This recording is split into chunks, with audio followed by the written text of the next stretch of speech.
Hello friends, recent టైంలో నాకు నచ్చిన మంచి సినిమా అని చెప్పాలి. ఈ సినిమా పేరు రైఫిల్ క్లబ్. సో మనం మలయాళ సినిమాలు ఎటు చూసినా బ్లాక్ బస్టర్ హిట్ కొడుతున్నాయి. రీసెంట్గా మార్కో కూడా. సో ఇది కూడా మంచి సినిమా అని చెప్పాలి. సో హలో ఫ్రెండ్స్, ఈరోజు మనం చెప్పబోయే రివ్యూ రైఫిల్ క్లబ్. మలయాళంలో విడుదలై ప్రస్తుతం తెలుగులో స్ట్రీమ్ అవుతున్న రైఫిల్ క్లబ్ మూవీ రివ్యూ చేయబోతున్నాం. ఈ సినిమా టెక్నికల్ ఆకట్టుకునే ప్రయత్నం చేసినప్పటికీ కథ స్క్రీన్ ప్లేలో మిస్ అయింది. మరి ఈ సినిమా చూడొచ్చా, ఎలాంటి అనుభూతిని ఇస్తుందో అన్నది మనం ఈ వీడియోలో తెలుసుకుందాం.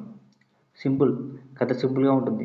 గ్యాంగ్స్టర్ విలన్ పండగ సందర్భంగా అతని కొడుకు మిస్బిహేవ్ చేయడం, హీరోయిన్ బాయ్ ఫ్రెండ్ ద్వారా అతను చనిపోవడం.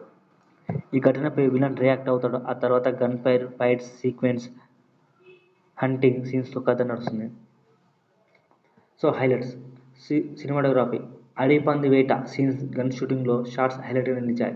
విజువల్స్ ఆకట్టుకునేలా చేశాయి. అనురాగ్ కశ్యప్, దిలీప్ గాళ్ళ పర్ఫార్మెన్స్ నెక్స్ట్ లెవెల్లో ఉంది. సో ఈ సినిమా బ్యాక్గ్రౌండ్ మ్యూజిక్ చాలా బెస్ట్ అని చెప్పాలి. సినిమాకు బలమైన బ్యాక్గ్రౌండ్ మ్యూజిక్ ఉంది, అందుకే కొంచెం ఎంగేజింగ్గా అనిపిస్తుంది. సో నరేషన్ విషయానికి వస్తే, కథ చాలా సింపుల్గా ఉన్న అనవసరమైన సీన్స్తో లాగేశారు. మధ్యలో హంటింగ్ సీన్స్, ముద్దు సీన్స్ వంటివి కథను స్లో చేస్తాయి. స్టోరీ డెప్త్ లేకపోవడం, క్యారెక్టర్ డెవలప్మెంట్ కోసం కథకు సరైన గ్రిప్ లేకపోవడం సినిమాకు మైనస్ అయింది. క్లైమాక్స్, ప్రేక్షకులను చివరిగా ఎదురుచూసే ఫైట్ సీన్ చాలా సింపుల్గా ముగించారు.